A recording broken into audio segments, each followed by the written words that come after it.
السلام علیکم. یخنۍ موسم رالو او په یخنۍ کې قسم قسم بیماریانې نوې په انسان باندې اټیک کوي، حمله ور کیږي. پای کې یو د چیلبلینز. چیلبلینز هغه حالت ته وایي چې د لاسو د ګوتې، د خپو ګوتې، پوزه، غوږونه دې کې پړسوب راشي، انفلمیشن راشي، سوجن پکې راشي، دا سری شي، د خپو د ګوتې، د لاسو ګوتې دا تکې سری شي او بیا اوچوي، بیا خارښ کوي، توري شي او زخمونه پکې جوړ شي، نو ډېر زیات تکلیف دی وي. ګورې د دې وجوهات سري یو خو دا وجه ده چې کوم خلک چارهدام وکړي یا خپې لمدې کړي او بیا جرابې واغوندي، نو نمۍ سره دا کېږي، یا په یخ اوبو باندې خپې لاس وینځي، یا د ګرمې کمرې نه یخ موسم ته وځي، یا د یخ موسم نه بار یکدم ګرمې کمرې ته رادننه شي.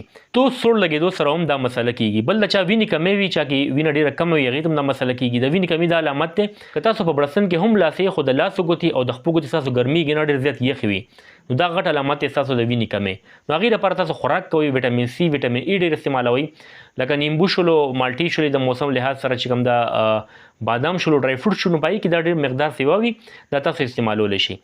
که چېرې تاسو ته چیلبلین مسله وشي، د ټول نه بهتر طریقه خو دا تاسو احتیاط وکړئ، خپې ګرمې ساتئ. خو که چېرې تاسو ته چیلبلین مسله وشوه، هغې لپاره تاسو ته میډیسن هم ښیم او څه ټوټکي دا هم ښیم، انشاءالله تاسو دا مسله به زر حل شي. چیلبلین مسله کې تاسو بیلډونه 30 هومیوپیتھک دوی استعمالولی شي سهار ماښام، یا پټرولیم استعمالولی شي، یا رسټاکس استعمالولی شي، یا ایګاریکس استعمالولی شي. دې کې تاسو یو دوی استعمالولی شي او یو سره فرق نشو بیا دویم استعمالولی شي، خو په یو ټایم کې یو استعمالولی شي. کلینډولا کریم راځي، هغه تاسو بیروني طور استعمالولی شي.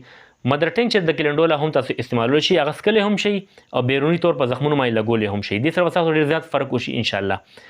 د زیتونو تیل مالش تاسو کولی شئ، هغه هم دې لپاره ډېر بهتر وي. شړشمو تیل تاسو تړم کوئ، هغې مالش کولی شي، هغه هم دې لپاره بهتر وي. یا داسې کولی شئ شړشمو تیلو کې یا زیتونو تیلو کې لږ کورکمان واچوئ او هغه ګرم کوئ او په هغې باندې تاسو هغه ټکور کولی شئ، هغه پیسټ چې کوم دی هغه په زخمونو باندې لګولی شي، نو هغې هم ډېر زیات فرق کېږي. د ادرک استعمال ډېر بهترین دی. د ادرک کاوه هم تاسو څکلی شئ او ادرک په اوبو کې واچوئ، وخوټ کوئ، هغه یشېدلي اوبه چې کوم دي هغه چې کله نارمل شي، تړمې غوندې شي، په هغې کې تاسو خپې یا لاس چې کوم متاثره دی هغه اوبو کې لږ ساعت دپاره ږدئ، یا 4-5 منټو دپاره ږدئ، نو هغې سره هم ډېر زیات فرق کېږي. دغسې دې لپاره تاسو یو قهوه ده، ادرک یو وړه ټوکړه، دارچیني وړه ټوکړه، کورکمن وړه ټوکړه، دا به تاسو وخوټ کوئ، د دې قهوه به تیاره کوئ او یو چمچ شات په دې کې اچوئ او هغه څکئ، نو دې سره به انشاءالله ستاسو چیلبلین مسله د خپو لاسو دا پړسوب چې دا به ختمیږي.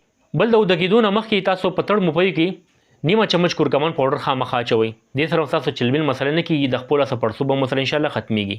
که ستاسو په کور کې د الوویرا بوټی وي، نو د هغې ګوده چې کوم وي، د هغې چې کوم هغه جیل وي، هغه هم تاسو بیرون تېر په لاسو خپو باندې لګولی شئ، هغه هم په دې کې ډېر ښه کار کوي. امید ده ستاسو به دا ویډیو خوښ شوي. داسې معلوماتي ویډیوز کتلو لپاره زما چینل ډاکټر شبیر پښتو خامخا سبسکرایب کړئ.